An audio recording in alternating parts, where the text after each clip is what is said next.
Hello मेरे मस्ती के मास्टर्स। तो आज की वीडियो है उन स्टूडेंट्स के लिए जिनके पेपर्स नर्सिंग के आ चुके हैं। जी हाँ, जीएनएम के पेपर और बीएससी नर्सिंग और एएनएम जितने भी नर्सिंग के पेपर्स हैं उन सबका शेड्यूल आ गया है, टाइम टेबल रिलीज़ हो गया है। और जैसा मैंने आप लोगों को प्रॉमिस किया था कि मैं आप लोगों के लिए मॉडल पेपर ज़रूर लेकर आऊँगी। सो चलिए सॉल्व करते हैं आज हम GNM second year medical surgical nursing first का पेपर। So let's get started. Next question है आपका, choose the correct answer from the following. The question is catheter is use to measure pulmonary artery pressure. कौन सा catheter pulmonary artery pressure के लिए हम use करते हैं? It's Foley's catheter, Swan Ganz catheter, simple catheter मतलब सिंपल और intercostal. So इसका आंसर क्या होगा? सो ऑब्वियसली इसका आंसर है B, that is your Swan Ganz catheter. क्यों? क्योंकि ये कैथेटर स्पेसिफिकली डिज़ाइंड है मेज़र करने के लिए पल्मोनरी आर्टरी प्रेशर को, और साथ ही साथ ये आपका कंटिन्यूस मॉनिटरिंग करता है हार्ट और पल्मोनरी आर्टरी प्रेशर का। ठीक है, तो स्वॉन-गेंस आंसर जो है ये आपका ठीक है। फॉलिस कैथेटर, आप सबको पता है कि ये जो फॉलिस कैथेटर है ये यूरिन के ड्रेनेज के लिए यूज़ किया जाता है। नेक्स्ट आपका सिंपल, इस नाम का कोई भी कैथेटर प्रेजेंट नहीं है। And last is your intercostal. आप सबको मालूम है ये बात कि इंटरकोस्टल क्या है? एक तरीके का स्पेस है, किसके बीच में? रिब्स के बीच में। सो इंटरकोस्टल क्या है? आपका स्पेस है रिब्स के बीच में। सो ऑब्वियसली ये आंसर आपका नहीं हो सकता। तो फर्स्ट आंसर है क्लियर। कमेंट बॉक्स में लिखना किस किस ने पहला आंसर एकदम ठीक दिया और किसका खाता खुल गया। नेक्स्ट है आपकी बारी सेकंड क्वेश्चन की। Pleural effusion is a collection of fluid in the.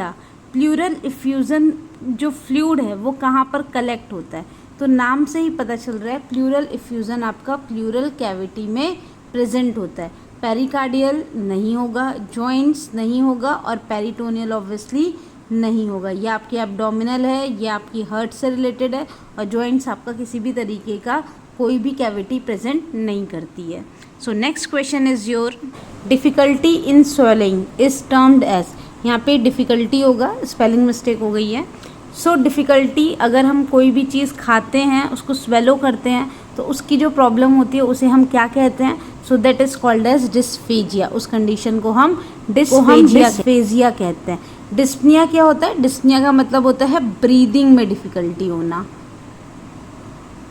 And dyspepsia का मतलब होता है रिफर टू इंडाइजेशन और discomfort in upper abdomen.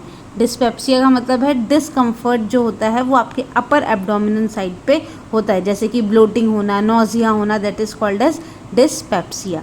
And diaphoresis का मतलब होता है आपका एक्सेसिव स्वेटिंग। ठीक है, तो आपका जो करेक्ट आंसर है दैट इज़ योर डिस्फेजिया। तो चलते हैं अब नेक्स्ट क्वेश्चन पे। सो next question is your hydronephrosis means. देखो नाम से ही पता चल रहा है नेफ्रोसिस, दैट इज़ आपके जितने भी नेफ्रॉन्स हैं उसको लेकर के प्रॉब्लम हो रही है। ठीक है, तो इसका आंसर है आपका डायलेशन ऑफ रीनल पेल्विस। ठीक है, ट्यूमर ऑफ किडनी ऑब्वियसली नहीं होगा, इन्फ्लामेशन ऑफ ग्लोमेरुलाई भी नहीं होगा, एंड डायलेशन ऑफ यूरेथ्रा नहीं हो सकता। हाइड्रोनेफ्रोसिस क्या होता है? ये एक तरीके की ऐसी कंडीशन होती है जिसमें स्वेलिंग या फिर डायलेशन हो जाता है रीनल पेल्विस या फिर कैलिसिस का। रीनल पेल्विस और कैलिसिस आपको याद होगा, जो इस तरीके से सपोज किडनी है, यहाँ पे आपका हाइलम नॉच गया है, तो यहाँ से आपका जो पिरामिडल स्ट्रक्चर जाता है यहाँ पर आपके कैलिसिस रीनल पेल्विस मिल करके बनती है। ठीक है, सो नेक्स्ट क्वेश्चन पे चलते हैं अब हम। ओके, सो नेक्स्ट क्वेश्चन है आपका ट्रू और फॉल्स का। देखिए इसमें मैंने आपको ट्रू फॉल्स के साथ साथ आंसर भी लिख रखे हैं कि किस तरीके से क्या रीज़न है इसके, तो प्लीज़ आप इसको ठीक से पढ़िएगा और ध्यान से देखिएगा।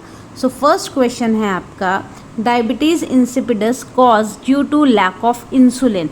अब आपको मालूम है कि इंसुलिन की कमी की वजह से हमें डायबिटीज़ मेलाइटस होता है, जो कि टाइप 2 डायबिटीज़ के नाम से भी जाना जाता है। ठीक है, डायबिटीज़ इंसिपिडस क्या होती है? ये एक ऐसी कंडीशन होती है जो कि आपके एंटी डायूरेटिक हार्मोन की डेफिशिएंसी की वजह से होती है। ठीक है, तो ऑब्वियसली ये आंसर, ये स्टेटमेंट जो है वो फॉल्स है। डायबिटीज़ इंसिपिडस किससे कॉज्ड होती है? Deficiency of anti diuretic hormone और रेजिस्टेंस ऑफ इट्स इफेक्ट। ठीक है। सेकंड क्वेश्चन है आपका, स्टोन वर्कर, पॉटर और प्रोन टू गेट सिलिकोसिस। देखो सिलिकोसिस क्या होता है, ये एक तरीके की लंग डिजीज़ होती है। ठीक है, जो कि इनहेल करते हैं जब हम सिलिका का डस्ट वगैरह उन सब से होता है। तो हमें मालूम है कि जो स्टोन वर्कर्स होते हैं या जो पॉटर्स होते हैं वो सिलिका डस्ट के बहुत ज़्यादा कांटेक्ट में आते हैं, जिसकी वजह से उन्हें सिलिकोसिस होने की चांसेस रहती हैं। ठीक है, सो सेकंड क्वेश्चन जो है वो आपका ट्रू है। थर्ड क्वेश्चन है, Parkinson disease cause due to the higher level of dopamine. तो पार्किंसन कभी भी हाइयर लेवल की वजह से नहीं होती है, ये बीमारी ही लो लेवल ऑफ डोपामिन की है। तो ये स्टेटमेंट एकदम गलत है। पार्किंसन डिजीज़ जो है वो associated with a deficiency of dopamine due to the degeneration of dopamine producing neuron. इसमें आपके डोपामिन ठीक से प्रोड्यूस नहीं होते हैं न्यूरॉन के अंदर, इस वजह से पार्किंसन डिजीज़ होती है। तो स्टेटमेंट एकदम फॉल्स है। नेक्स्ट क्वेश्चन है आपका, peptic ulcer is associated with blood group O. क्या पेप्टिक अल्सर जो है, पेप्टिक अल्सर मतलब कि जो आपका पेप्टिक है, जो आपका स्टमक है, उसके अल्सर की तरीके से होना, उसमें छाले पड़ जाना एक तरीके से, तो क्या जिनका ब्लड ग्रुप ओ होता है उनके अंदर ये पेप्टिक अल्सर हम ज़्यादा देखते हैं? तो yes, some studies suggest that individual with blood group O may have higher risk of developing peptic ulcers।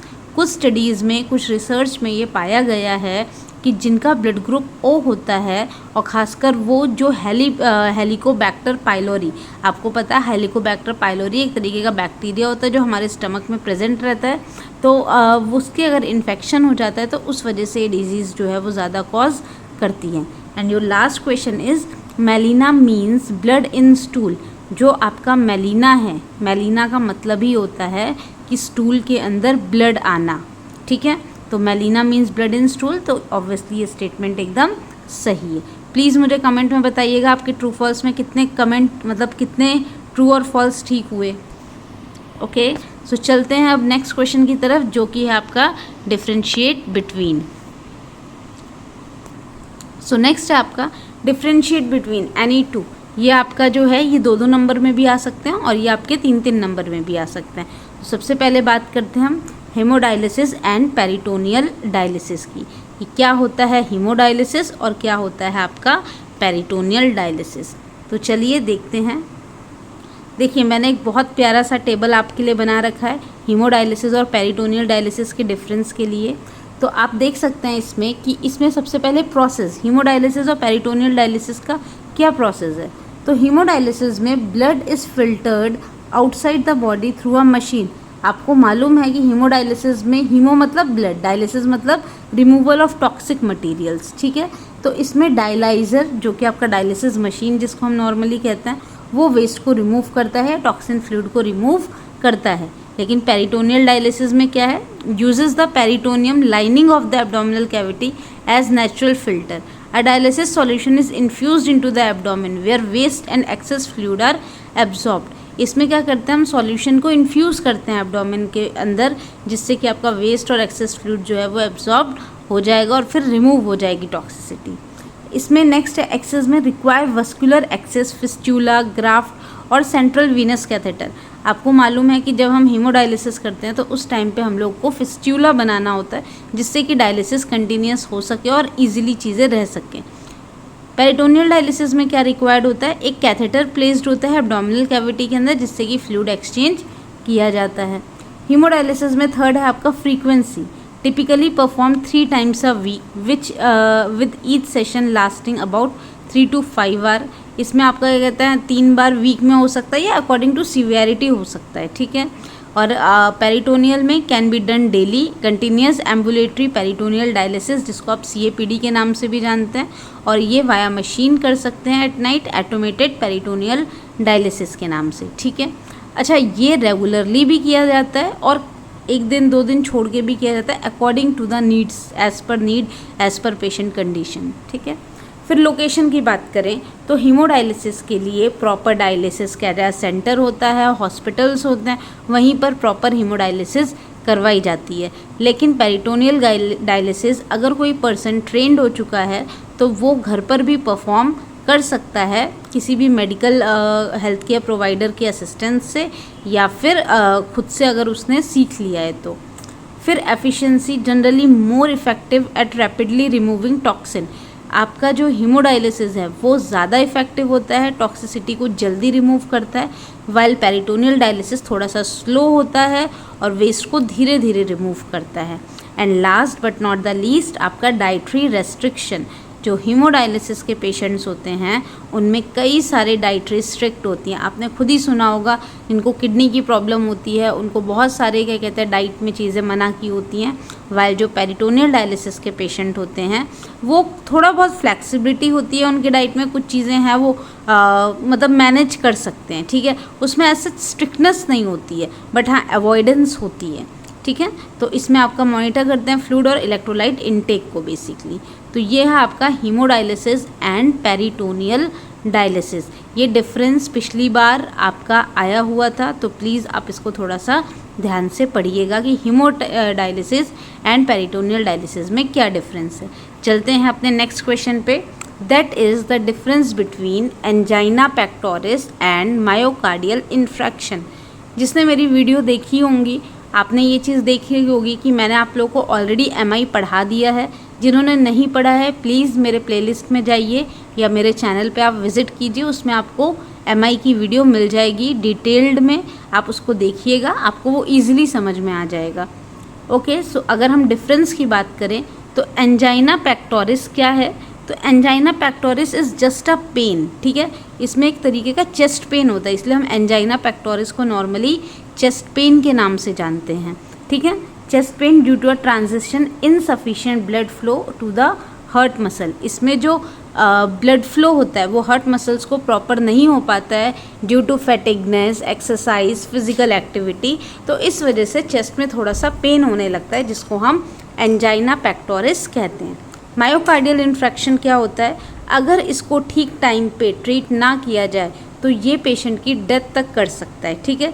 इसमें जो हार्ट मसल्स होते हैं, जो टिश्यू होते हैं, उनको बहुत लंबे समय तक ऑक्सीजन ना मिलने की वजह से उसके जो सेल्स होते हैं वो डेथ कर जाते हैं, ठीक है। Cause often cause by narrow coronary arteries. इसमें क्या कहते हैं, जो कोरोनरी आर्टरीज होती हैं अगर वो नैरो हो जाती हैं तो उस समय चेस्ट पेन होता है। कॉज बाय कंप्लीट ब्लॉकेज, इसमें जो आपकी कोरोनरी आर्टरी होता है उसका पूरा ब्लॉकेज हो जाता है, या फिर कोई ब्लड क्लॉट आकर के उसमें फंस जाता है, जिसकी वजह से आगे ब्लड फ्लो पूरी तरीके से नहीं हो पाता है, जिसको आप नेक्रोसिस की कंडीशन कहते हैं। फिर इसमें ड्यूरेशन क्या है, ये टिपिकली 15 मिनट्स का रहता है या 10 से 15 मिनट रहता है, ये 20 मिनट तक रहता है और उसके बाद भी सबसाइड नहीं होता है, ठीक है। इस चीज़ का खास ध्यान रखिएगा। एंजाइना पेक्टोरिस जो है ये पेन 10 से 15 मिनट होगा, उसके बाद ये रिलीफ हो जाएगा।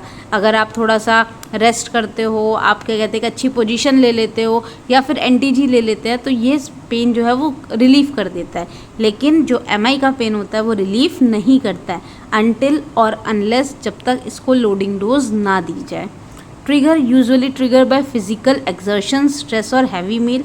अगर किसी पर्सन ने बहुत ज़्यादा हैवी एक्सरसाइज करी है, एक्सर्शन किया, तो उससे एंजाइना पेक्टोरिस का पेन हो सकता है। Can occur suddenly, myocardial infection suddenly occur होता है। ये मैटर नहीं करता है कि किसी पेशेंट ने बहुत ज़्यादा एक्सरसाइज करी है, कुछ भी किया है, वो सडनली ये प्रॉब्लम आ सकती है अगर हम कुछ चीज़ों का ध्यान ना रखें तो। सिम्टम्स में characteristic by pressure, squeezing, tightness in chest में रेडिएट टू आर्म, नेक और बैक। इसमें जो पेन होता है वो आर्म से नेक और बैक की तरफ जाता है। इसमें सीवियर चेस्ट पेन होता है, शॉर्टनेस ऑफ ब्रीथ होती है, स्वेटिंग होती है, नोजिया होता है, और सेम चीज़ें ही होती हैं जो एंजाइना में होती है। बस एक मेन डिफरेंस यही है कि इसका पेन रिलीफ हो जाता है, एमआई का पेन रिलीफ नहीं करता है। रिवर्सिबिलिटी की बात की जाए तो ऑब्वियसली एंजाइना पेक्टोरिस क्योंकि एक नॉर्मल पेन है तो वो ठीक हो जाएगा, बट एमआई का जो पेन है वो नॉर्मल पेन नहीं है, तो वो इरिवर्सिबल कहलाता है। एंड द लास्ट टाइप्स की बात करें तो स्टेबल एंजाइना और अनस्टेबल एंजाइना दो होते हैं, और एमआई जो है ये स्टेमाई और आपकी नॉन स्टेमाई मतलब कि एसटी एलिवेशन मायोकार्डियल इन्फ्रैक्शन होती है, ठीक है। आगे की वीडियो मतलब आगे का पेपर सॉल्व करेंगे हम नेक्स्ट पार्ट में। टिल देन अगर आपको ये वीडियो पसंद आई हो प्लीज़ मेरे चैनल को सब्सक्राइब कीजिएगा, लाइक कीजिएगा, शेयर कीजिएगा और साथ ही ये उन बच्चों को ज़रूर भेजिएगा जो जीएनएम सेकेंड ईयर के मेडिकल सर्जिकल नर्सिंग के स्टूडेंट हैं। तो अब हुई तैयारी परीक्षा की जारी, तो जल्दी से जल्दी अपने पेपर्स की तैयारी करना स्टार्ट कर दें। Thanks for watching my channel. Thank you.